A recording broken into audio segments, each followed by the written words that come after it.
Hello everyone, welcome back to my channel and welcome to my first vlog. কিছু মুহূর্ত না শুধু একদিনের জন্য নয়, সারা জীবনের জন্য স্মৃতি হয়ে থেকে যায়। আর আজকে সেরকমই একটা দিন। আজকে আমার 9 মাসের মেয়ের জীবনের প্রথম রথযাত্রা। পেখম আজকে প্রথম রথ দেখবে, আর আজকের প্রতিটা ছোট ছোট মুহূর্ত আমি ক্যামেরায় ধরে রাখবো, যাতে একদিনও বড় হয়ে এই সুন্দর স্মৃতিগুলো দেখতে পারে। সকালের সব কাজ সেরে ভাত খেয়ে এবার নিজের জন্য একটু সময় বের করলাম। এখন আর কোনো ফেস্টিভ্যাল নিয়ে না আগের মতো এক্সাইটমেন্ট কাজ করে না, কিন্তু আজকে একটা আলাদা রকম ভালো লাগা কাজ করছে। পেখম আজকে যেহেতু প্রথম রথ দেখবে, আর এত বড় রথ, এত ভিড় দেখে ওর রিয়াকশনটা কিরকম হবে সেটা দেখার জন্য আমি ভীষণ এক্সাইটেড।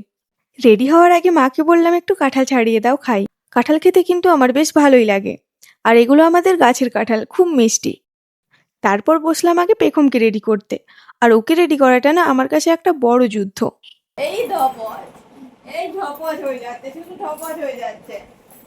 মুখে টানি নি গো তোমার। বসো বসো বসো বসো না বসো। নতুন জামা পরবো, দাও খুলি খুলি করো। এই তো, এই তো, লাও। নতুন জামা, নতুন প্যান্ট, লস যাত্রায় দেন দেন। হ্যাঁ, আমার এই তো তোমাকে পড়াই পড়াই পড়াই দিই।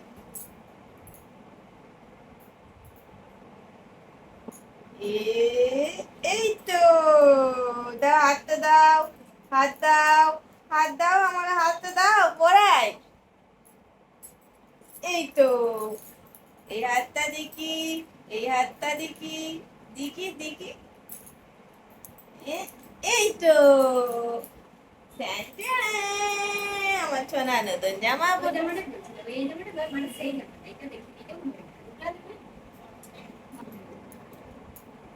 একটু ক্রিম মাখো।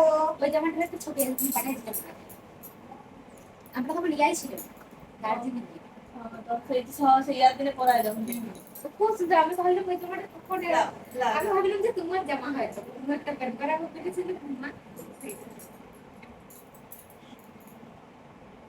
আমার পেখম সোনাকে ক্রিম মাখানো মানে আমার যুদ্ধ, সবকিছুই যুদ্ধ, খাওয়ানো যুদ্ধ, তারপর সবকিছুই, ঘুম পাড়ানো, খাওয়ানো, সবকিছুই যুদ্ধ। কিন্তু এই ক্রিম মাখানোটা আমার সব থেকে বড় যুদ্ধ। শুধু বলবে আমি মুখে নিয়ে নেবো, আমি খাই নেবো। আচ্ছা, এটা কি তোমার খাওয়ার জিনিস না? বলো, এটা তো খাওয়ার জিনিস নয় বেবি, এটা মাখার জিনিস।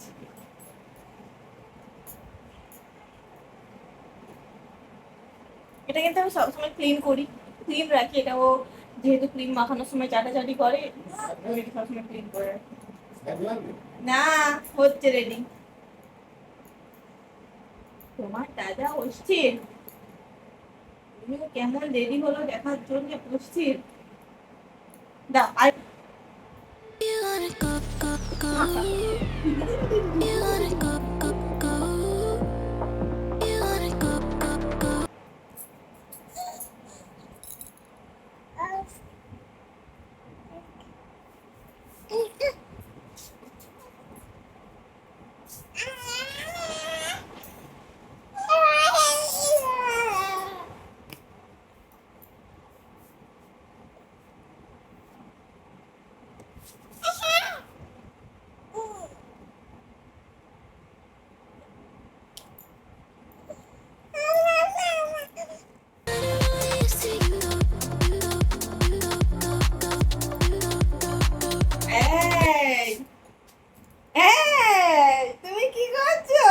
পেখমকে একটু বসিয়ে দিয়ে আমি গিয়েছিলাম মায়ের কাছে, ওর কাজলের টিপটা কোথায় রেখেছে সেটা জানার জন্য।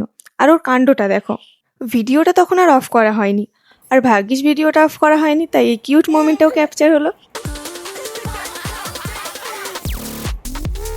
চোখ ঘুরিয়ে ঘুরিয়ে আমাকে কীরকম দেখছে দেখো, ও সারাক্ষণ এরকম করতে থাকে, চোখ ঘুরিয়ে ঘুরিয়ে আমি কোথায় যাচ্ছি না যাচ্ছি, কী করছি, কী নিচ্ছি, কী রাখছি, সারাক্ষণ ফলো করতে থাকে।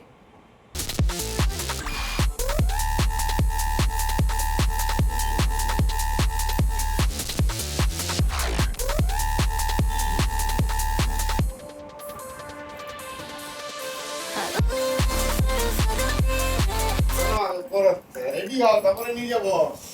রেডি হও। আর এই টিপ পরানো, ও কিছুতেই টিপ পরতে চায় না, ভীষণ বিরক্ত হয় টিপ পরাতে গেলে।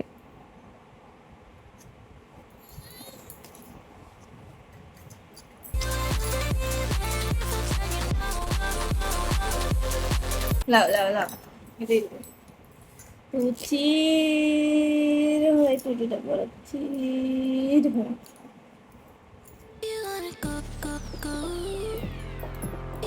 পেখমকে রেডি করিয়ে ওর দাদার কাছে দিয়ে এলাম, মানে আমার বাবার কাছে।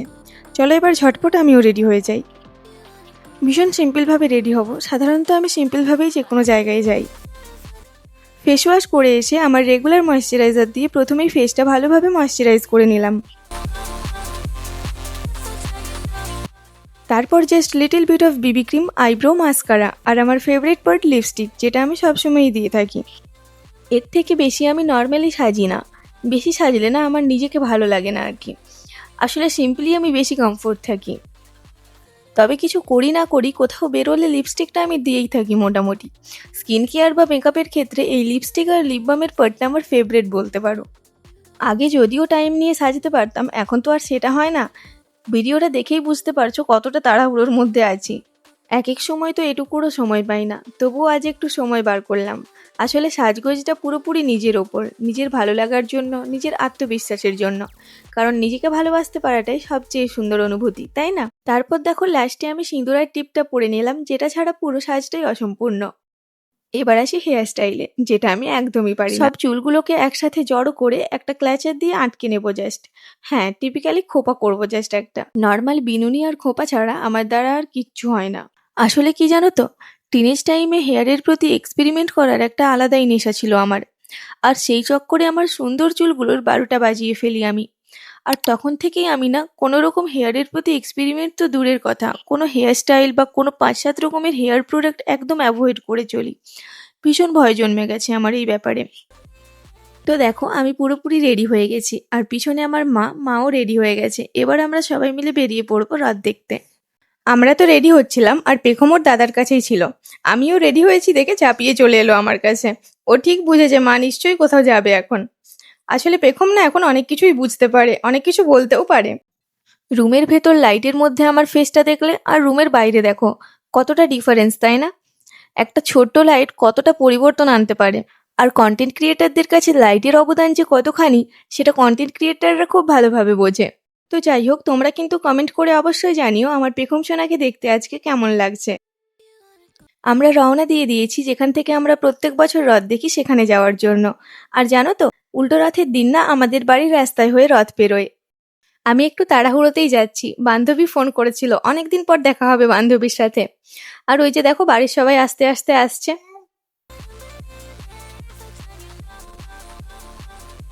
ফাইনালি আমরা চলে এসেছি আমাদের গন্তব্যস্থলে। এটা আমাদের এখানে শিব মন্দির। শিব ঠাকুরের পুজো দিতে প্রায় সময়ই এখানে আসা হয়, আর আমরা প্রত্যেক বছর রথ এখান থেকেই দেখি।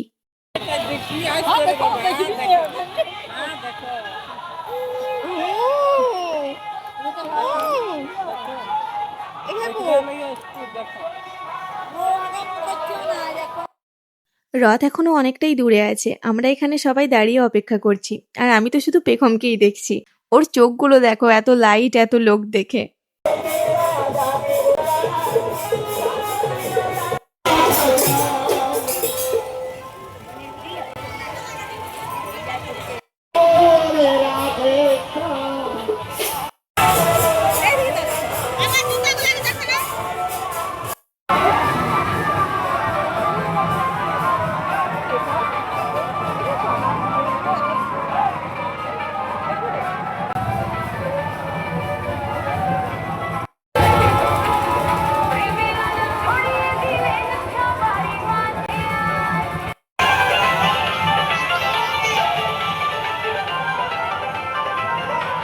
পেখমকে দেখো, ও পুরো থতমত খেয়ে গেছে এত মানুষের ভিড়, এত আলো, এত সাউন্ড দেখে। ওখানে গিয়ে পেখমের কি হয়েছিল জানি না, এত ভিড়, এত আলো, এত সাউন্ড দেখে ও হয়তো ঘাবড়ে গিয়েছিল। কারো কাছে যেতে চাইছিল না, চিপকে ধরে রেখেছিল আমাকে। আমি তো ভেবেছিলাম মায়ের বা বৌদির কোলে দিয়ে ওর রিয়াকশনটা ক্যাপচার করব। কিন্তু ও কিছুতেই কারো কাছে গেল না, তাই ওকে কোলে রেখেই যতটা পেরেছি ভিডিও নিয়েছি।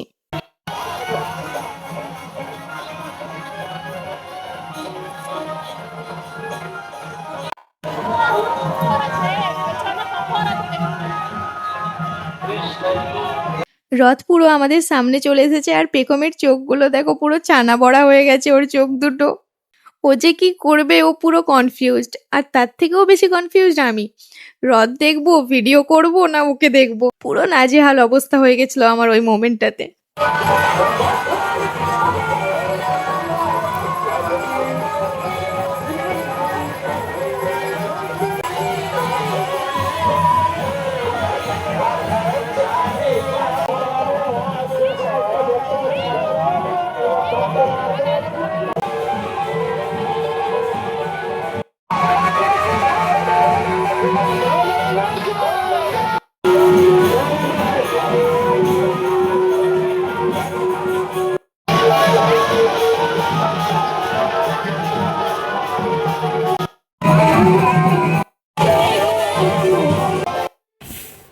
ফাইনালি আমরা চলে এসেছি বাড়িতে।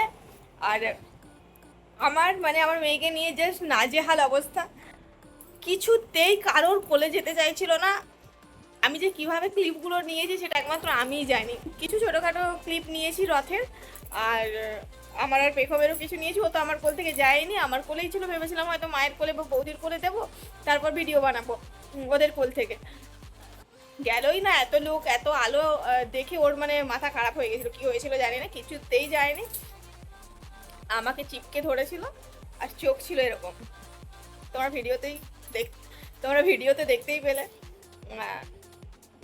এখন বাড়িতে এসে বেশ ফুর্তি ফুর্তি মুড, এত কিছু দেখে এলো। কেন নড়াচ্ছ না? দাঁড়াও দেখাই তোমাদেরকে ওর হ্যাপিনেসটাও আমি দেখাই তোমাদের সাথে। আমি কথা বলতে পারছি না ভালো করে, কারণ এটা আমার ফার্স্ট ব্লগ। আর ফেস টু ফেস কথা বলা, মানে সরি ফেস টু ফেস কী বলছি, ক্যামেরার সামনে কথা বলা। আমি শর্ট ব্র্যান্ড প্রোডাক্ট রিভিউতে আমি ভয়েস দিয়েছি, বাট সেটা ক্যামেরার পেছনে ভয়েস ওভার করেছি, ক্যামেরার সামনে সরাসরি কথা বলিনি, তাই আমি একটু তুলে যাচ্ছি। তো আমি সরি তার জন্য। আমার ব্লগিং সম্পর্কে সেরকম কিছু জানা নেই, তো ছোটোখাটো ভুল ত্রুটি হবে, আমাকে যাই ভুল হবে আমাকে একটু কমেন্ট করে জানিও, আমি সেটা সলভ করার চেষ্টা করব।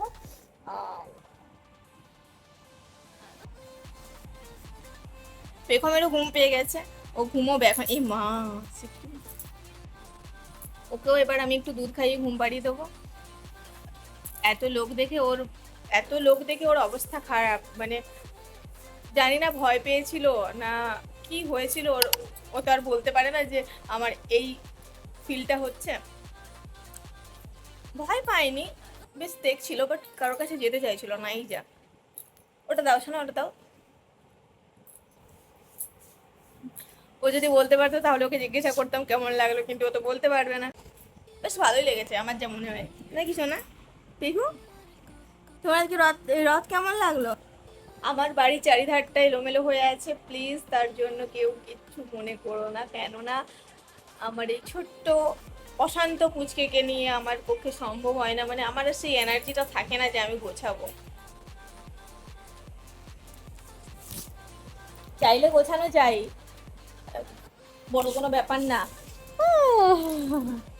চাইলে গোছানো যায়, বড় কোনো ব্যাপার না, কিন্তু আমার আর সেই এনার্জিটা থাকে না। পেখম, সে হাই, সে হ্যালো। মাসিমণি আছে যে। পেখম, পেখম, কি হয়েছিল তোমার? কি না ভয় পাচ্ছিলে? এদিকে তাকাও। উফ বাবা, আর ওর ফোনের প্রতি এত অ্যাট্রাকশন। পেখম, আমার দিকে তাকাও। তুমি তাই তাই তাই তাই করতে খুব ভালো পারে এখন, কিছু হলেই তাই তাই। আচ্ছা মানে না না করো, না না না না না না না না না করবে না। আচ্ছা তোমার কি হয়েছিল? ও বাবারে, ও বাবারে, ওরে বাবারে, ও তাই তাই।